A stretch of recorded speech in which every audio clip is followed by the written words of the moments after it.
मणिपुर जो है वो भारत के उन सेवन सिस्टर्स के नाम से जाने जाने वाले स्टेट्स में से एक स्टेट है, seven sisters and one brother, जिसकी सरहद जो है, मणिपुर की सरहद बर्मा से या म्यांमार से भी मिलती है। इसकी कोई 300-350 किलोमीटर के करीब सरहद उनसे मिलती है, जो जंगलात का एरिया है। और यहाँ से ही मणिपुर से ही आगाज होता है मांडला के ये वाली रोड का, जो कि हिंदुस्तान तामीर कर रहा है वहां से थाईलैंड तक जमीनी रास्ते से। और उसका वो compete करने की कोशिश कर रहा है। चाइना की इन्फ्लुएंस जो है बर्मा में मौजूद है, और उनकी जो पाइपलाइंस हैं उनको ट्रैवर्स करते हुए, ताकि वहां पे उसके चाइना की गिरफ्त और वहां पे असर और रसूख कम किया जा सके। इसके लिए फिर हमें मजीद थोड़ा सा वो ये देखना पड़ेगा कि मणिपुर वजूद में कैसे आया। मणिपुर उन 365 राजधानियों में से था, जो कि आज़ादी के वक्त हिंदुस्तान से जिन्होंने जबरदस्ती, जिनको हिंदुस्तान ने एक्सेसेशन में शामिल किया, और उसके बाद 1949 में जाके उनको अपने अंदर कंज्यूम कर लिया। और वो उस वक्त से उनका ग्रीवांस है, और वो भारतीय इस चीज तसल्लुत को उसको नहीं माना। अस्सलाम वालेकुम नाजरीन, मैं हूं नवीद इलाही। आप देख रहे हैं डिस्क्लोजर यूट्यूब चैनल। नाजरीन, Indian farmer army chief Naravane ने एक बयान दिया है बड़ा इंटरेस्टिंग, जिसमें उसने पहले तो अक्यूज किया है चाइना को कि वो जो मणिपुर में दहशत गर्दी हो रही है, इंसर्जेंसी हो रही है, उसमें चाइना इन्वॉल्व है। और साथ ही लेकिन उसने कहा कि अब इंडिया को चूंकि ट्विन थ्रेट है फ्रॉम चाइना एंड पाकिस्तान, तो इसलिए डिप्लोमेसी से इस पे चलना चाहिए। इस पे बात करने के लिए आज हमारे साथ मौजूद हैं तारिक लोधी साहब, former director general intelligence bureau. Welcome sir to the show. Thank you. थोड़ा सा मणिपुर के ऊपर अगर आप बता दें सूरत हाल क्या है, और फिर इसके जो कमेंट हैं उनके आर्मी चीफ के, इसके ऊपर आप अपना तबसरा करिए। Thank you Naveed. ये इसके अंदर एक बात मैं आपके उसके तो 100% मुतफिक हूँ कि उन्होंने डिप्लोमेटिकली ये कहा है कि आप चाइना के साथ लड़ाई करने के बजाय आप पाकिस्तान के ऊपर दबाव, प्रेशर ज़्यादा रखें, और फिफ्थ जनरेशन वॉरफेयर वाले तरीक़ाकार उसके ऊपर मज़ीद इस्तेमाल करें। ये चीज़ बिल्कुल रेजोनेंट है, और एक आवाज़ में आवाज़ मिलती है, जो कि गुज़िश्ता बयान उनके मिनिस्टर ऑफ डिफेंस का था, जो पाकिस्तान में सी पैक के रेफरेंस से, और उसके नॉर्दर्न एरिया के हवाले से था, पाकिस्तान के नॉर्दर्न एरिया के हवाले से था। तो इन दोनों में एक मुमासलत और एक रब्त नज़र आता है। और इसी के साथ साथ अगर मैं देखूं, तो जो आपकी हमारे मुल्क में दहशतगर्दी के इंसर्जेंसी की जानिब उसको पुश करने की कोशिश है, उसको मैं इसका एक अमली कदम देखता हूँ। अब मणिपुर के बारे में, मणिपुर जो है वो भारत के उन सेवन सिस्टर्स के नाम से जाने जाने वाले स्टेट्स में से एक स्टेट है, seven sisters and one brother, जिसकी सरहद जो है, मणिपुर की सरहद बर्मा से या म्यांमार से भी मिलती है। इसकी कोई 300-350 किलोमीटर के करीब सरहद उनसे मिलती है, जो जंगलात का एरिया है। और यहाँ से ही मणिपुर से ही आगाज होता है, और मांडला के ये वाली रोड का, जो कि हिंदुस्तान तामीर कर रहा है वहाँ से थाईलैंड तक जमीनी रास्ते से। और उसका वो compete करने की कोशिश कर रहा है। चाइना की इन्फ्लुएंस जो है बर्मा में मौजूद है, और उनकी जो पाइपलाइंस हैं उनको ट्रैवर्स करते हुए, ताकि वहाँ पे उसके चाइना की गिरफ्त और वहाँ पे असर और रसूख कम किया जा सके। ये एक अलग मौजू है, जिसको हम किसी और वक्त के लिए उठा रखते हैं। ठीक है जी। मगर मणिपुर के अंदर जो बुनियादी तौर पे दो वहाँ पे कबीले आबाद हैं, एक कुकीज और एक मीतीज। मीतीज जो हैं वो ट्रेडिशनली उनके उसको वहाँ की इस्टेब्लिशमेंट ने हमेशा अपने साथ मिला के रखा हुआ है। जबकि कुकीज जो हैं, जिनके जो कि म्यांमार और बांग्लादेश में हैं, वहाँ पे आबाद हैं, और इनकी खासी तादाद है, पॉकेट्स हैं वहाँ पे। और अभी उन्होंने जो ये मसला, जो ये रिसर्च, इसके लिए फिर हमें मजीद थोड़ा सा वो ये देखना पड़ेगा कि मणिपुर वजूद में कैसे आया। मणिपुर उन 365 राजधानियों में से था, जो कि आज़ादी के वक्त हिंदुस्तान से जिन्होंने ज़बरदस्ती, जिनको हिंदुस्तान ने एक्सेसेशन में शामिल किया, और उसके बाद 1949 में जाके उनको अपने अंदर कंज्यूम कर लिया। और वो उस वक्त से उनका ग्रीवांस है, और वो भारतीय इस चीज तसल्लुत को उसको नहीं मानते। ये ग्रीवांस लिंगरिंग ऑन है, जिसकी वजह से हिंदुस्तान को हमेशा, चूंकि उसने गलत काम किया हुआ है, तो उसको ये अंदेशा रहता है कि ये किसी वक्त उठ खड़े होंगे। वहां पे मणिपुर में मादनियात बहुत हैं, और उसमें एक मादनियात जो बड़ी खसूसी वो हामिल रखती है, वो है यूरेनियम। तो इस चीज, और उसके अलावा जंगलात की वहाँ पे बहुतात की वजह से वहाँ पे अदर नेचुरल रिसोर्सेज भी काफ़ी हद तक मौजूद हैं। तीसरी चीज़ ये है कि वहाँ पे जब 1971 की जंग हुई, तो वहाँ पे जो मैकमोहन लाइन के अक्रॉस चाइनीज ने अपने फोर्सेस इकट्ठे कर लिए थे, और इन्होंने इम्फाल तक, जो कि मणिपुर का कैपिटल है, वहाँ तक इवैक्यूएशन करा ली थी, क्योंकि इनको खर्चा था कि चाइना वहाँ से आके ईस्ट पाकिस्तान, उस वक्त ईस्ट पाकिस्तान आज के बांग्लादेश में मुदाखलत कर लेगा।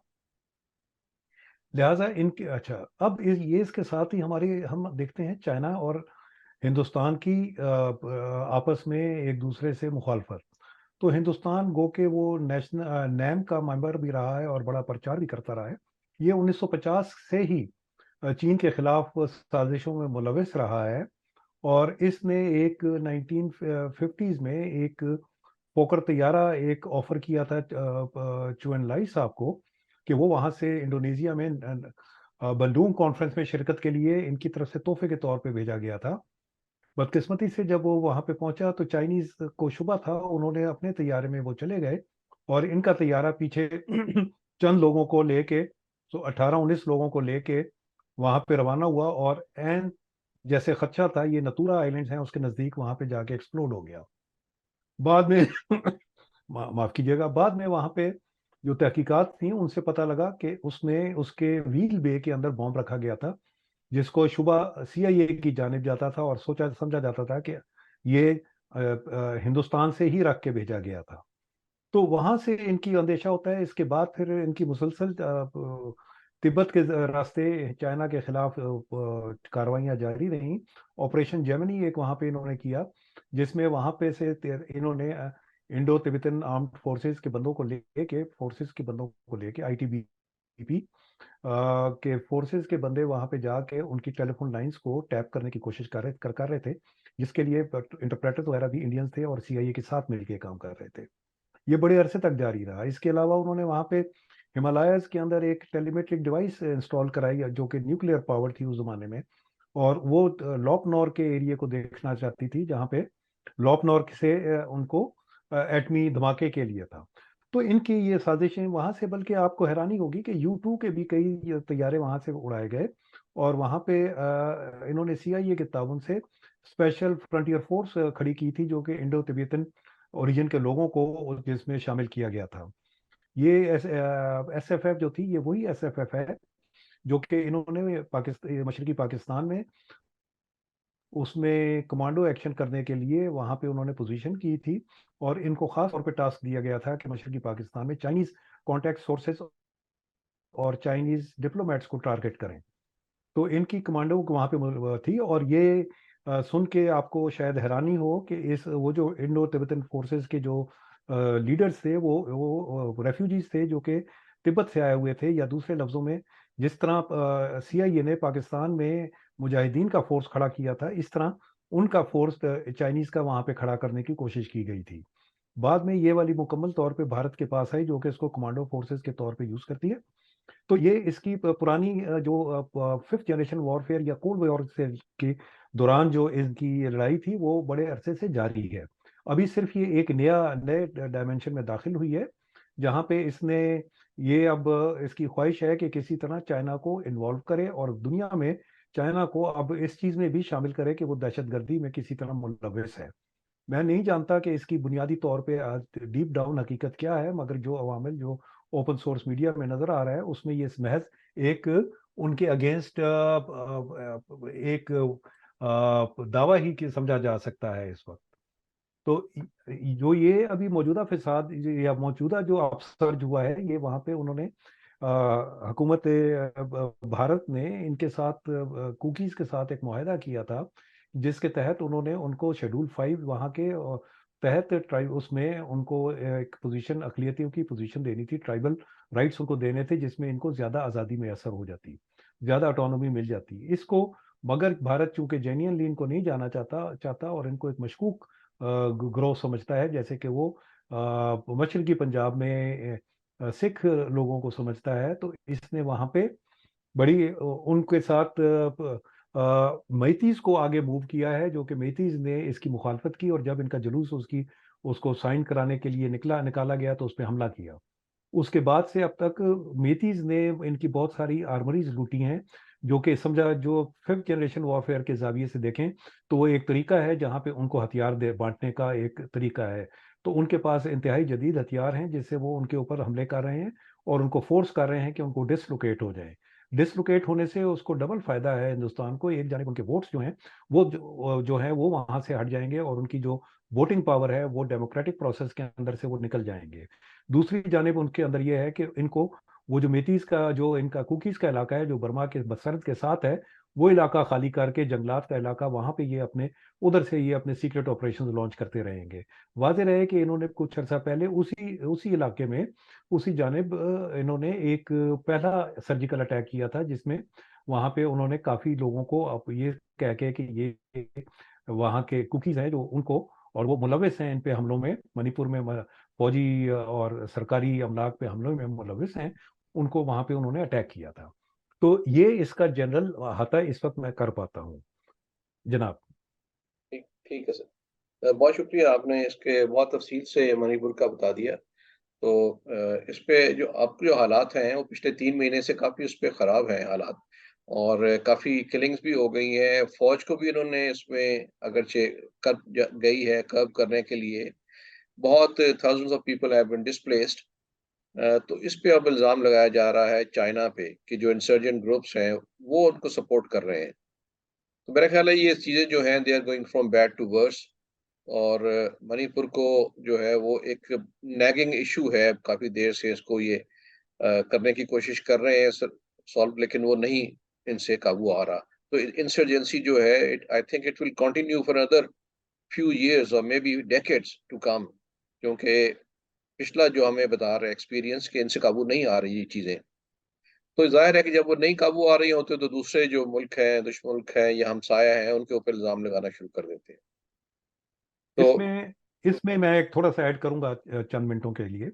इसमें तो सबसे पहली चीज ये है कि ये हिंदुस्तान ये जवाब पैदा करने की कोशिश कर रहा है इंटरनेशनल लेवल के ऊपर, कि उसके साथ इंटरनेशनल ऑर्गेनाइजेशन जो कि ऑलरेडी उसके साथ जो एजेंसीज हैं उसके साथ ताउन कर रही हैं, वो इसको एक नए लेवल के ऊपर लेके जाए 5th जनरेशन वॉरफेयर के मदार में, और उसको एक उसके अगेंस्ट ओपनली एक काउंटर एक फ्रंट खोला जाए चाइना के अगेंस्ट, जहां पे से ये वहां पे अपनी कार्रवाइयां करने की कोशिश करें। अब एक जानिब इन्होंने अफगानिस्तान और पाकिस्तान के अंदर इनकी कोशिश है कि चाइना को वहां से उसके साथ चेक करें, काउंटर करें, और ये दूसरी जानिब वहां से फ्रंट खोलेंगे जहां पे इनकी कोशिश होगी कि म्यांमार में और वहां से जो नजदीक ही चाइना हिमाचल के साथ चाइना के बॉर्डर जो है वहां पे इन्फिल्ट्रेशन वगैरह करें और वहां पे फिसाद और शोरश पैदा करने की कोशिश करें। दूसरी जानिब मुझे ये लगता है कि ये इसमें एडमिनिस्ट्रेशन इनकी मुकम्मल तौर पे मीटीज की बैकिंग कर रही है, उनको तमाम सहूलत फराहम कर रही है ताकि वो कुकीज़ को मजबूर करें कि वो वहाँ से अपनी अगर उनके अंदर कोई पॉसिबल सिंपैथी है अपने भाइयों के लिए जो कि वहाँ पे अक्रॉस इन म्यांमार है, तो उसमें भी वो करें। रिसेंटली जो चीफ मिनिस्टर का और उधर लोकल अथॉरिटीज़ का क्लेम है कि वो तकरीबन हज़ारों कुकीज़ जो हैं वो बर्मा से उन वहाँ पे दाखिल हो रहे हैं एज इलीगल इमिग्रेंट्स, और उन्होंने इसी को बहाना बना के वहाँ पे उनकी प्रोफाइलिंग शुरू कर दी है, एथनिक प्रोफाइलिंग शुरू कर दी है बायोमेट्रिक के जरिए। तो वो एक रिक्रूटमेंट ड्राइव भी समझी जा सकती है, और एक उससे एक मजीद जवाब पैदा किया जा सकता है कि वहाँ पे इस उनके साथ म्यांमार के अगेंस्ट प्रेशर बिल्डअप कर किया जाए वहाँ से, जो कि 5th उसके अंदर है। जी, बहुत शुक्रिया। आपने इस बड़ा ही एक बड़ा मौजू है, इस पे बड़ी तवील गुफ्तगू हो सकती है, लेकिन हमारे पास चूँकि वक़्त की कमी है, आपने उसमें ही जैसे कहते हैं उसके एनकैप्सुलेट कर दिया है और सारी चीज़ों को आपने चंद मिनट में बयान कर दिया है, जिसके लिए बहुत शुक्रगुजार हैं हम। Thank you very much sir. बहुत शुक्रिया।